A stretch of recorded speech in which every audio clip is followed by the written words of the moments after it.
Prime Minister Mark Carney's planned public service cuts are raising new questions over how jobs and services are going to be affected across the country.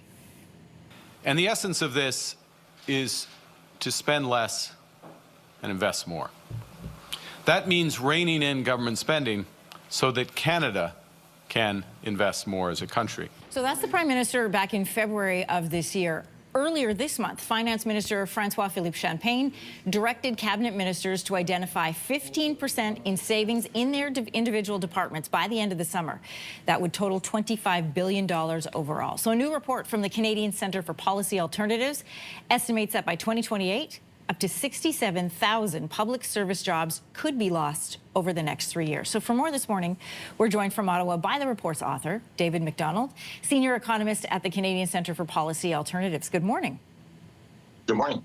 Your report outlines which department could bear the brunt of these cuts. We're going to outline those for people now. By 2028, you say more than 14,000 job losses at the CRA, Canada Revenue Agency, more than 4,000 at Employment and Social Development, and 4,000 at Citizenship and Immigration. Why would those agencies be most affected?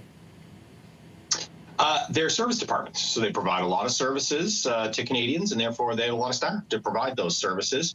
And so when you ask departments, you got to take a 15% cut, it ends up being a lot more staff in places where you've got a lot of services that are being delivered.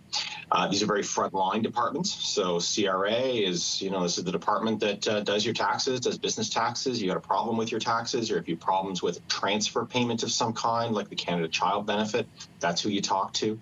ESDC, which is second on the list, they manage the Canada Pension Plan as well as employment insurance. So if you have an employment insurance claim that didn't go well, you're not getting your pension plan payments, that's who you would call. And CIC deals with passports as well as immigration issues. And so if you need a passport in a rush, you're going to be at a CIC office looking to get that done quickly. These are all departments, because they're so service heavy, that Canadians will notice when the service levels decrease, because you're cutting 15% of the staff. And David, are these full-time positions, part-time positions? Are they mostly administrative, or are they actually full-time positions that deal directly with customer service? Well, I'm calculating this on a full-time equivalent basis. What would likely happen in terms of the cuts is there'd likely be buyout packages for older workers to leave.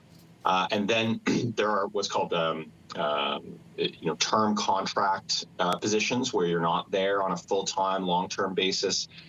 Folks often string those together to make a full-time job, but those would likely be the first to go. And then it would start to eat into the indeterminate positions. These are sort of full-time, ongoing positions, and so there'll likely be a couple steps to this process. I mean, at this point, we don't have the details of exactly which program lines would be cut. The departments have been asked to produce plans. They're presently working hard to produce those plans. They're going to bring those back at the end of the summer. Yeah. We'll have a budget probably in September or October, and we may have more details at that point as to which departments are going to see the full 15%. There are some departments that are protected, like Defense and the RCMP, but we'll really have to see probably in the fall which departments are hit. We're going to get to how AI works into this in a moment, but first, your report breaks down where in Canada these job losses occur. No surprise, you're predicting 45% of job cuts would be in Ottawa and Gatineau. That's really the hub of where a lot of these government agencies reside, so they have more employees there. But how will public service workers in other parts of the country be affected? Yeah, so if we pull out just Ottawa and Gatineau, as you say, it's about 24,000 positions there. There'd be an additional 8,000 or so positions across the rest of Ontario outside of Ottawa. In Quebec, there'd be another 6,000 positions in addition to any job losses in Gatineau, with the rest of the job losses kind of being distributed throughout the country. We will have to see in the fall budget or at some other update point which departments are targeted at this point. This calculation is based on 15% of staff as it exists, in their projections of the 25-26 projections. And so once we get more details about program lines and specific departments, then it'll be easier to figure out what the service impacts would be, but also where the job losses would be. Right. This comes at the same time as we know the Liberal platform pledges to increase the use of AI in public service, under the guise of it is a better use of your tax dollars. It creates what they would call efficiencies. And that raises some questions, of course, about the looming cuts. What are your concerns when you look at the increased use of AI? Yeah, AI can be useful in some cases. It's not useful when it's doing critical things like telling you whether you should take a particular deduction on your taxes or not. It's happy to make things up. And so what we don't want is a situation where instead of a person, when you call the CRA hotline, yeah, somebody picks up right away, but it's an AI bot. And they'll tell you whatever you want to hear. And that becomes a real problem. We have certainly in the past had the promise of technology replacing people as, a cash-saving measure with the Phoenix debacle, where they replaced a whole bunch of HR folks that dealt with all the ins and outs of people's pay, laid them all off, brought in a software system to do it instead, and it was a disaster. The federal government has since spent about $5 billion just cleaning that mess up and ensuring people are just being paid on time, sort of the bare minimum.